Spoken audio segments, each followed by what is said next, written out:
Hello my dear viewers, welcome back to my channel let's know with Tina. আজকে আমাদের destination হলো বর্ধমান 108 শিব মন্দির। এই জায়গাটা এখন দিন দিন আরও বেশি জনপ্রিয় এবং আকর্ষণীয় হয়ে উঠছে এবং মন্দিরটা খুব সুন্দরভাবে আবার রং করে নিউলি প্রেজেন্ট করা হয়েছে।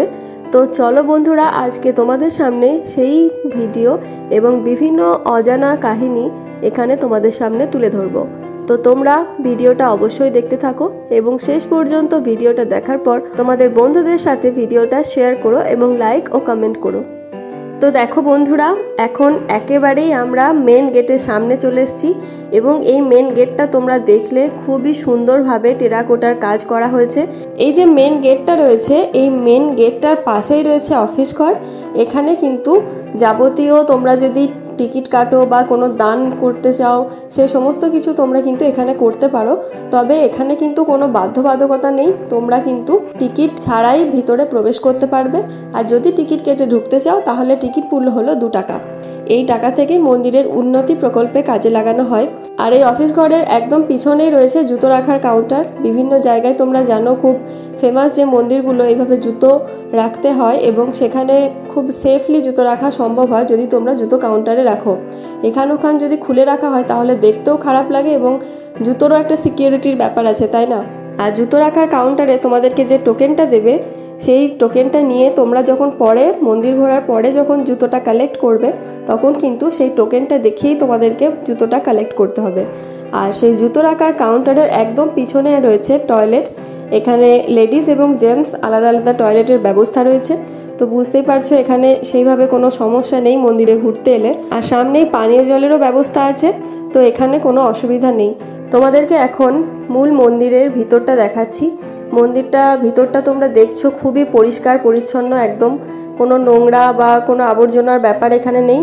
এবং ভিতরে লোকজন যেমন রয়েছে কিন্তু সকলেই খুব শান্ত এবং নীরবতা বজায় রেখেছে।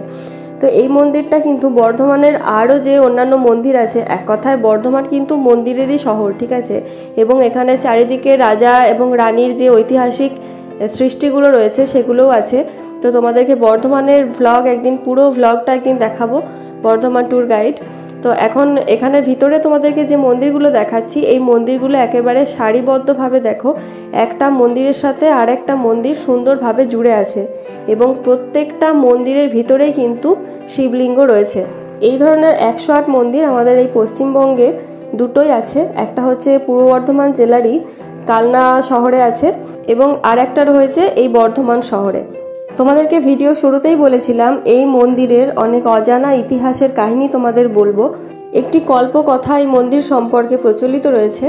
এই মন্দিরটা নির্মাণ শুরু হয়েছিল 1788 খ্রিস্টাব্দে এবং শেষ হয়েছিল 1790 খ্রিস্টাব্দে।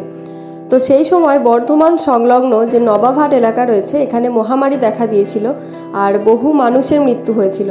তো স্বজনদের হারিয়ে শোকে মুহ্যমান হয়ে গিয়েছিলেন এখানকার এলাকার বাসিন্দারা। সেই এলাকার বাসিন্দাদের ঈশ্বরমুখী করে তোলার জন্য এবং তাদের শোক ভোলাতে চেয়ে বর্ধমানের রানীমা নাকি এই মন্দির প্রতিষ্ঠা করিয়েছিলেন। তো এই মন্দিরে কিন্তু জপমালার মতো 108টি মন্দির পরপর একেবারে সুন্দর করে প্রতিষ্ঠা করা হয়। এই মন্দির কিন্তু বর্ধমানের এক অনন্য শিল্পকীর্তি।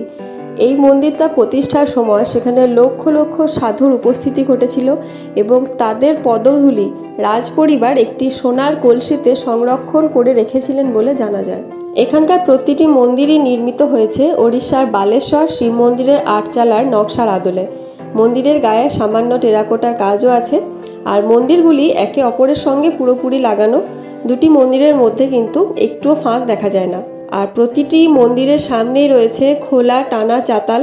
শোনা যায় মন্দির প্রতিষ্ঠার সময়ে প্রত্যেকটি মন্দিরের গা ঘেঁষে একটি করে বেলগাছ লাগানো হয়েছিল। তো দর্শনার্থীরা মন্দির সংলগ্ন এই বেলগাছগুলির পাতা দিয়েই শিবের পুজো করতেন। তবে এখন আর সেই বেলগাছগুলির অস্তিত্ব নেই। আর তোমাদের বললাম বন্ধুরা, এই সবই কিন্তু একটা লোকমুখে প্রচলিত কথা অনুযায়ী কিন্তু চলে আসছে। এরপর তোমাদেরকে বলি তোমরা কিভাবে এই মন্দিরে আসবে। যারা কলকাতার দিক থেকে আসছো তারা কিন্তু হাওড়া স্টেশন থেকে কট বা মেনের যে লোকাল ট্রেন বা এক্সপ্রেস ধরে তোমরা আসতে পারো এবং বর্ধমান স্টেশনে নেমে সেখান থেকে টোটো অথবা বাসে করে এসে নবাবহাট বাস স্ট্যান্ডে নেমে সেখান থেকে একটু কাউকে জিজ্ঞেস করে নেবে অথবা বাসস্ট্যান্ড থেকে যে সামনের দিকটা যেটা বোলপুর রোডে যাচ্ছে, মানে যেটা সিউড়ি রোড, সেই রোডের থেকে বেরিয়ে 2 মিনিট বাঁ হাতের দিকে এলে তোমরা কিন্তু মন্দিরটা দেখতে পাবে। অর্থাৎ এই মন্দিরটা কিন্তু নবাবহাট বাসস্ট্যান্ডের একেবারেই কাছে। আর যারা দুর্গাপুর বা এদিক থেকে আসতে চাইছো, আসানসোলের এদিকে রুট থেকে, তারাও কিন্তু বর্ধমান স্টেশনে নামতে পারো এবং সেখান থেকে ওই একই পদ্ধতি, স্টেশন থেকে টোটো করে তোমরা নবাবহাট বাসস্ট্যান্ডে আসবে এবং সেখান থেকে তোমরা কিন্তু এইখানে চলে আসতে পারো। আর যদি তোমাদের বাস জার্নির পর খাওয়া দাওয়া করার ইচ্ছা হয়, তার জন্য কিন্তু নবাবহাট বাস স্ট্যান্ডের মধ্যেই অনেক জায়গা, অনেক দোকান রয়েছে এবং সেখানেও ভালো একটি টয়লেট আছে, তো সেদিক থেকে তোমাদের কোনো অসুবিধা হবে না। আর বর্ধমান স্টেশন থেকে নবাবহাট বাস স্ট্যান্ড পর্যন্ত টোটো ভাড়া নেয় 20 টাকা আর বাসে 10 টাকা। তো তোমরা তোমাদের সুবিধা মতো, যাতে তোমরা জার্নি করতে কমফোর্টেবল ফিল করবে, তোমরা তার মাধ্যমেই আসবে। আর এই মন্দির সকাল 7:30 থেকে খোলে এবং সারা দিনই খোলা থাকে, একেবারে রাত্রি 8টা পর্যন্ত। তো তোমরা তোমাদের সুবিধা মতো যে কোনো সময় এসো। তবে এই মন্দিরের বিশেষ পূজা হয়ে থাকে, তোমরা বুঝতেই পারছো, একটি শিব মন্দির মানে সেখানে কিন্তু বিশেষ পূজা হয় শিবরাত্রিতে এখানে এতটাই ধুমধাম হয় এবং এত লোক সমাগম হয়, এখানে কিন্তু মেলাও বসে এবং সেই মেলা বেশ কয়েকদিন, প্রায় 7 দিনের বেশিও কিন্তু সেই মেলা থাকে এবং এখানে শিবরাত্রির সময় বিভিন্ন সাংস্কৃতিক অনুষ্ঠানও হয়। এছাড়া চড়ক পুজো, যেটা হচ্ছে তোমার চৈত্র সংক্রান্তিতে, সেই চড়ক পুজো এখানে কিন্তু প্রচুর লোক সমাগম হয় এবং পুজো হয়। আর তাছাড়া এখানে প্রত্যেক সোমবার, বিশেষ করে শ্রাবণ মাসে প্রত্যেক সোমবার তো ভীষণই ভিড় হয়। তবে অন্যান্য যে কোনো শিব মন্দিরের থেকে এখানে কিন্তু শিব মন্দিরের ব্যবস্থাপনা খুবই সুন্দর, এখানে অসুবিধা হওয়ার কোনো দিক থেকেই কোনো কারণ নেই। বর্ধমান আসতে গেলেও বাস এবং ট্রেন সবেরই কিন্তু সুবিধা রয়েছে। আর এই জায়গাটা তোমাদেরকে বলে দিলাম, এটা কিন্তু বর্ধমান শহরের উপনগরী যেরকম থাকে সেরকম এটা হচ্ছে নবাবহাট এলাকা। এই মন্দিরের বিভিন্ন ইনফরমেশন তোমাদের সাথে শেয়ার করতে করতে অলরেডি আমরা কিন্তু এই মন্দিরটা ঘুরে ফেললাম, অর্থাৎ 108টা মন্দির আমরা কমপ্লিট করে ফেলেছি। তো এরপর এই মন্দিরের অন্যান্য যে জায়গাগুলো আছে দেখার মতো, সেই জায়গাগুলোও তোমাদেরকে দেখাবো ভিডিওর মাধ্যমে। আর এই মন্দিরটা দেখে তোমরা বুঝতেই পারলে, যারা শিবরাত্রি করো এবং শিবের অনেক মন্দিরই আছে যেখানে জল ঢালতে দেয় না, তো তাদের জন্য কিন্তু এই জায়গাটা একদম পারফেক্ট। এখানে তোমরা যদি উপাচার কিনতে চাও, সেই উপাচার কেনার জন্য বা পুজো দেওয়ার জন্য যে উপাচার আছে সেগুলো এখানে পেয়ে যাবে। আর প্রত্যেকটা শিবলিঙ্গে তোমরা কিন্তু জল ঢালতে পারো।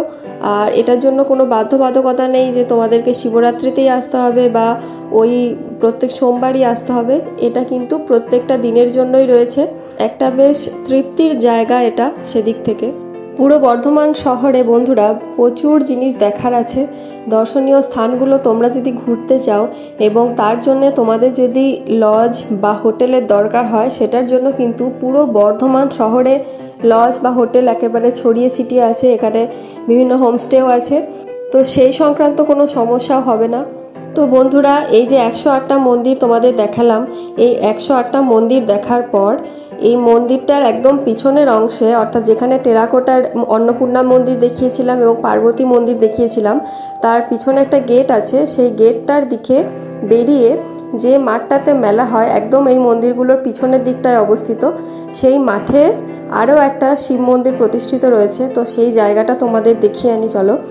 আর সবথেকে বড় কথা, এখানে আমরা বিকালের দিকে যখন এসেছিলাম, সূর্য অস্ত যাওয়ার পর ওই মাঠ থেকে যে পুরো মন্দিরটা পিছন থেকে দেখা যাচ্ছিল, সেই ভিউটাও কিন্তু অসাধারণ।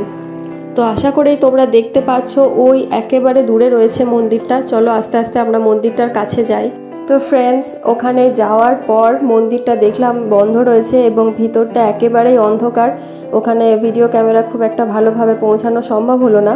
তো আশা করি তোমাদেরকে এই পুরো মন্দিরটার যে তথ্য দিতে পেরেছি এবং বাকি সমস্ত ভিডিওটা পুরোটা কভার করার চেষ্টা করেছি, তো সেটা তোমাদের কাছে সত্যিই খুব ইনফরমেটিভ হবে। ব্লগটা দেখে কিন্তু তোমরা খুব ভালোভাবে এখানে পৌঁছে যেতে পারবে এবং অন্যান্য সমস্ত কিছুই সাহায্য পাবে।